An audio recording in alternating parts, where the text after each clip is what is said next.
Alex signs the lease on a downtown penthouse. Sarah signs up for an automatic transfer into an index fund. Both believe they chose the smarter path.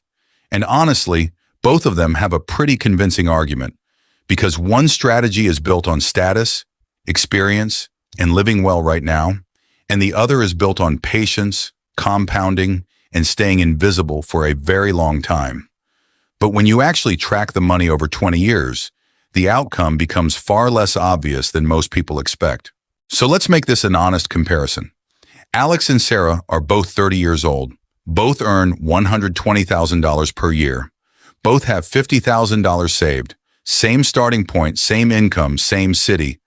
But the money is about to get used in two completely different ways. For simplicity, we'll assume a 10% average long-term stock market return, standard lifestyle costs for a mid-sized city, and consistent financial behavior sustained over 2 decades.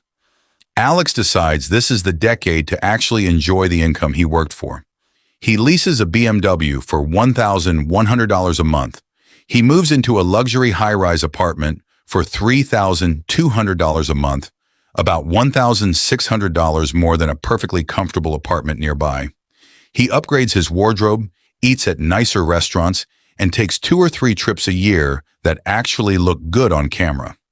Altogether, Alex's upgraded lifestyle costs him roughly $4,200 more per month than a modest version of the same life would. Sarah takes a different approach. She keeps her apartment modest, drives a paid-off car that's a few years old, and cooks most of her meals at home. She isn't depriving herself. She still goes out, still travels occasionally, but she automates $3,000 a month into a total market index fund and lets her original $50,000 stay invested in compounding in the background. On paper, that looks almost boring. No new car smell, no rooftop pool, no admiring glances in the elevator. Sarah just has numbers on a screen. Alex has a life people notice. Socially, Alex looks like the obvious winner. Financially, it's far less clear. Both of them can justify their choice completely. Alex would tell you that money is worthless if you never actually get to enjoy it, that your 30s don't come back, and that a spreadsheet doesn't remember a sunset in Santorini. Sarah would tell you that comfort today is easy to justify and hard to reverse, and that the whole point of working hard in your 30s is to buy your own time back later. Neither one of them is wrong yet.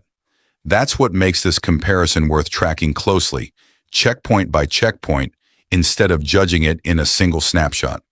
In the first year, Alex feels fantastic. The car turns heads. The apartment impresses clients and dates alike. He gets invited to things.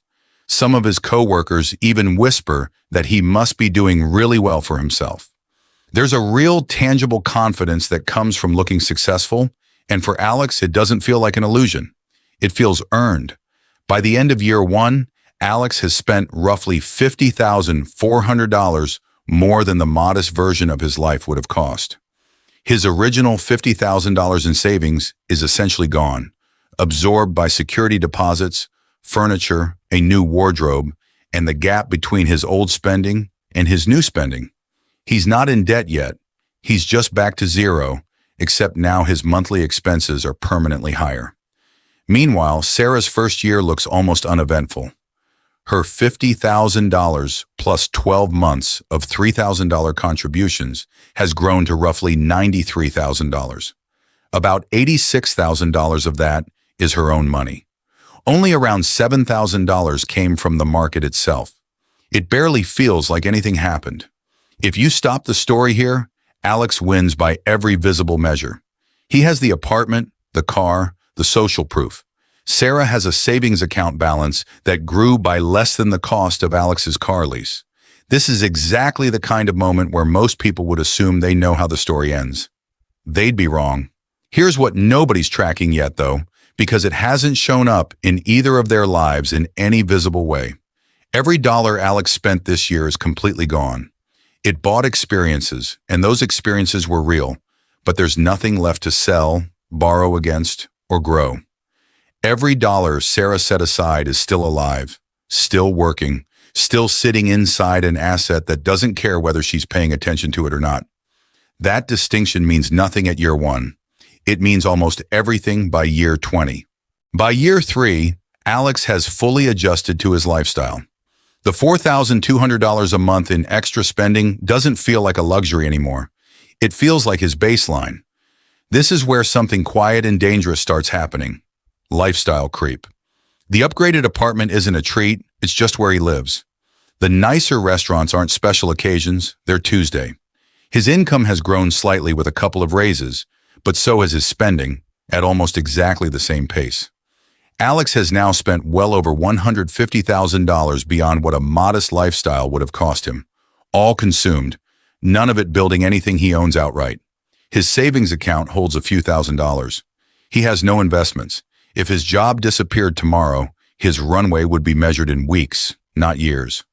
Sarah, meanwhile, has kept doing the same unremarkable thing every month. Her portfolio has grown to roughly $193,000. She's personally contributed about $158,000 of that.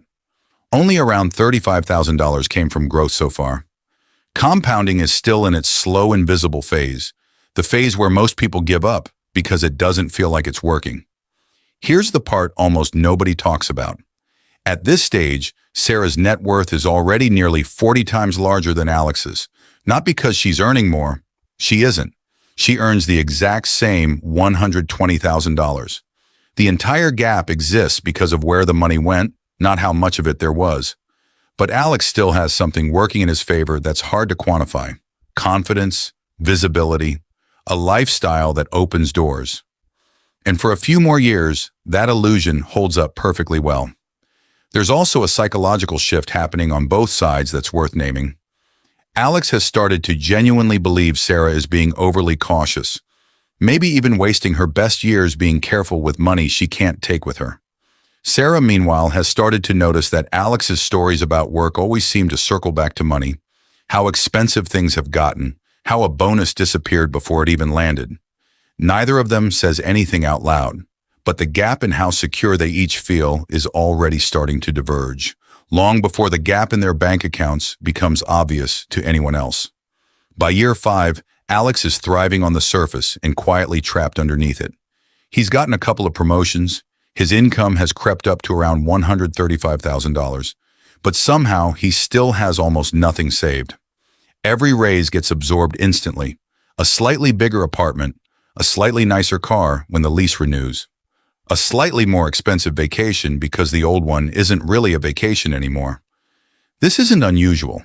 Survey after survey shows that a meaningful share of six-figure earners report living paycheck to paycheck, and the number gets worse, not better, the higher up the income ladder you go, because expenses tend to rise right alongside income. Alex has unknowingly become part of that statistic. He looks financially successful from the outside. Internally, he's one layoff away from a crisis. This is what financial planners call the golden handcuffs.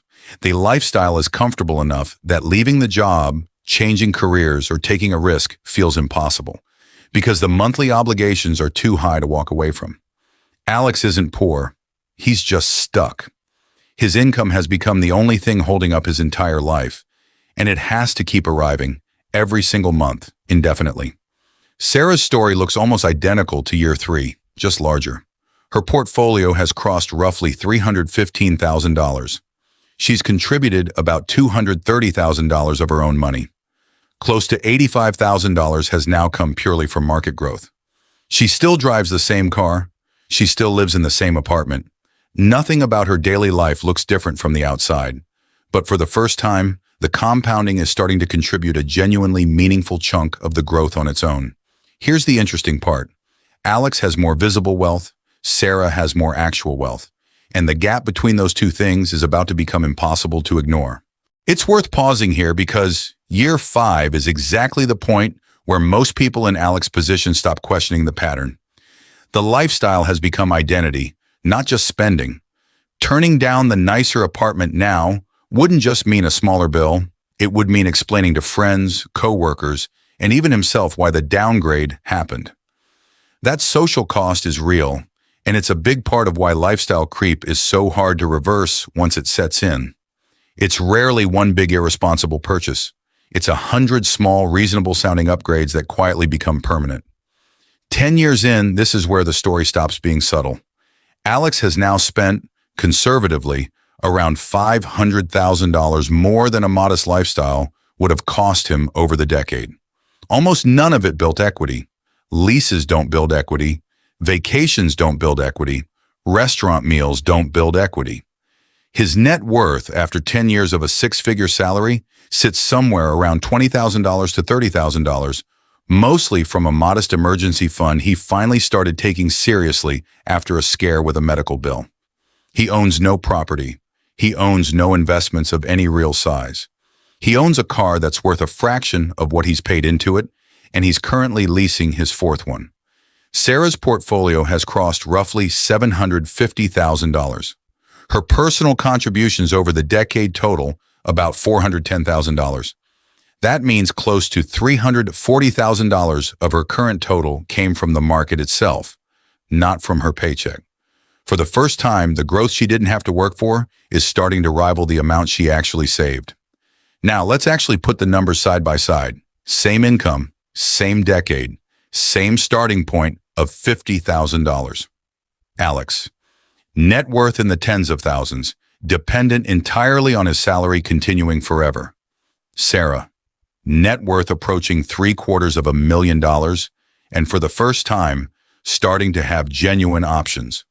This is the moment the false leader from year one completely collapses. Alex looked like the winner for years. The car, the apartment, the image, all of it was real in the sense that he experienced it. But none of it converted into anything that would still be there if the income stopped. And the income almost does stop. In year 10, Alex's company goes through a round of layoffs. He survives it, but two of his close colleagues don't. And for the first time, the fragility of his situation becomes impossible to ignore. He does the math late one night. If his paycheck disappeared, he has enough saved to cover roughly 6 weeks of his current lifestyle, maybe less. 10 years of six-figure income, and his actual margin for error is measured in weeks. That night doesn't change his spending overnight. Old habits rarely collapse in a single evening, but it plants a seed of anxiety that never fully goes away again. Sarah isn't immune to fear either. Her decade included at least one serious market downturn where her portfolio dropped by nearly a quarter of its value in a matter of months, and headlines everywhere were predicting the worst. She kept contributing anyway, mostly because automating the habit meant she never had to make the decision fresh each month while she was scared. It wasn't confidence that got her through it. It was the fact that the system didn't require her to feel confident to keep working. By year 15, something shifts for Sarah that has nothing to do with money and everything to do with options. Her portfolio has grown to roughly $1.47 million. She's contributed about $590,000 of her own money across 15 years. Nearly $877,000, more than half of her entire net worth, is now pure compounding, growth that happened without her lifting a finger. Using a conservative 4% withdrawal guideline, a portfolio of that size could theoretically support close to $59,000 a year in spending indefinitely without ever touching the principal. That's not retire on a beach money yet, but it's real, tangible optionality. Sarah could downshift to a lower stress job, take a year off, or ride out a layoff without panic. Money has quietly bought her something Alex doesn't have at any income level: the ability to say no. Alex, meanwhile, is still climbing the same ladder he's been on for 15 years, except now the stakes are higher. His income has grown to around $150,000, which sounds impressive, but his fixed monthly obligations have grown right alongside it. A bigger place, a newer car, private school conversations if kids are in the picture. He is by any objective measure still successful. He is also by any objective measure still one bad year away from real financial trouble. His net worth sits somewhere in the neighborhood of $40,000 to $60,000, almost entirely because he finally started contributing a small amount to a retirement account after a coworker gave him a wake-up call conversation. The two of them still earn similar incomes, but one of them has built a floor beneath their life, and the other is still standing. Now let's fast forward to the end of the 2 decades, where both paths finally show their true cost. Alex's total lifestyle premium, the extra money spent living the upgraded version of his life, adds up to somewhere around $1 million over 20 years. That number is not an exaggeration. It's simply $4,200 a month, compounding not in a portfolio, but in restaurants, leases, upgrades, and vacations that existed and then were gone. He has genuinely wonderful memories. He has photos, he has stories.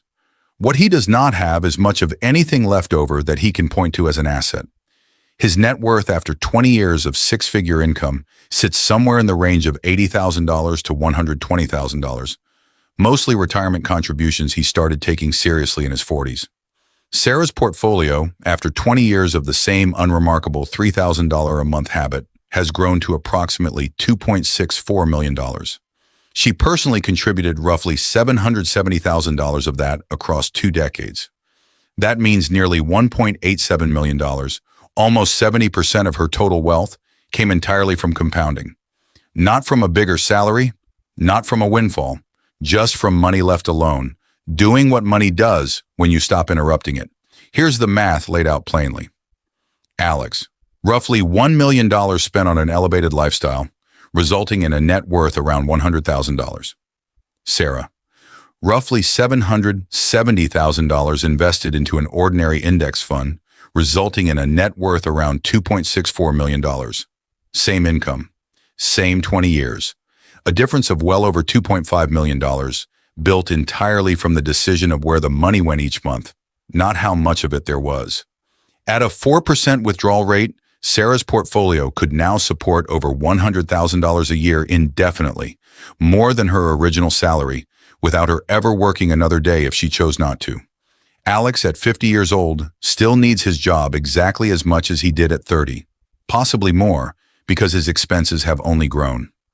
If this were a simple story, it would end with, invest everything, skip the luxury. But that's not actually the honest conclusion, and it wouldn't be fair to Alex's 20 years either. Alex lived a life. He traveled. He experienced things in his 30s and 40s that Sarah deliberately postponed. There is a real, non-financial cost to Sarah's path too. Years of driving an older car, saying no to spontaneous trips, watching other people enjoy things she chose to skip. Compounding demands patience for decades before it pays off, and there's no guarantee any individual year of sacrifice will feel worth it in the moment. Some people reach 50 with a large portfolio and genuine regret about the experiences they postponed indefinitely and never got back. And Alex's path isn't inherently reckless either. The mistake wasn't spending money on a better life. The mistake was spending literally all of the gap between his income and his baseline expenses, year after year, without ever converting any portion of it into something that would outlast the moment. A person can travel, drive a nice car, and live in a great apartment and still build wealth, if even a fraction of that extra income gets diverted into ownership instead of pure consumption. Alex's real failure wasn't luxury. It was that none of his spending built anything that was still there the next morning. The deeper lesson isn't luxury versus frugality, it's consumption versus ownership. Every dollar Alex spent bought an experience that ended. Every dollar Sarah invested bought a small, permanent piece of something that kept growing, whether she was paying attention to it or not. It's also worth saying plainly that Sarah's path only worked because she stuck with it through years that felt like nothing was happening.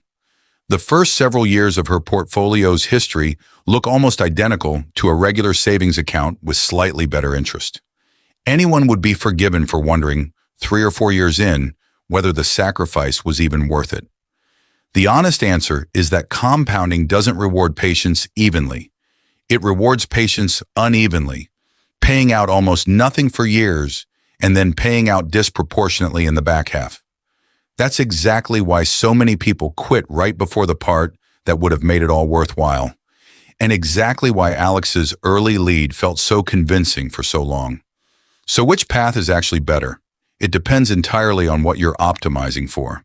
If the goal is maximum experience, memories, and living well every single year along the way, Alex's approach delivers exactly that. And there's nothing irrational about valuing your 30s and 40s as much as your 60s. If the goal is financial independence, optionality, and the ability to walk away from work entirely, Sarah's approach is the only one of the two that actually gets there. Neither strategy is inherently smarter. They optimize for completely different things, lived experience now or freedom later.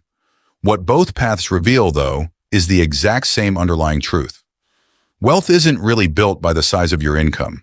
Alex and Sarah earned almost identical salaries for 20 straight years.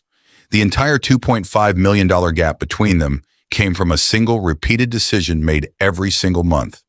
Did the extra dollar buy a moment, or did it buy a piece of ownership that would still be there tomorrow? And that's the real question most people never actually ask themselves. Not, should I buy the car or skip it, but am I aware of what each dollar I spend is actually buying me long after the moment it was spent is gone? Because 2 decades from now, the version of you looking back won't just remember how good the apartment looked. They'll also feel very directly whether the choices along the way left them with options or left them dependent. Both Alex and Sarah worked hard for the same 20 years. Both of them made a completely reasonable case for their choices at every single checkpoint along the way. The difference was never how much money came in. It was what happened to it after it arrived. It's also worth remembering that this doesn't have to be a binary choice, even though the two characters in this comparison were built to make the contrast obvious. Most people don't need to pick one extreme or the other. The real skill isn't choosing Sarah's path over Alex's, or vice versa. It's noticing every single month how much of the gap between income and baseline expenses is going towards something temporary versus something permanent, and making sure that ratio actually matches what you say you want out of the next 20 years. Alex could have kept the nicer apartment and still built real wealth. If even a third of that extra $4,200 a month had gone somewhere that could grow instead of somewhere that simply disappeared. That version of the story doesn't make for as dramatic a scoreboard, but it's the version most people are actually capable of living.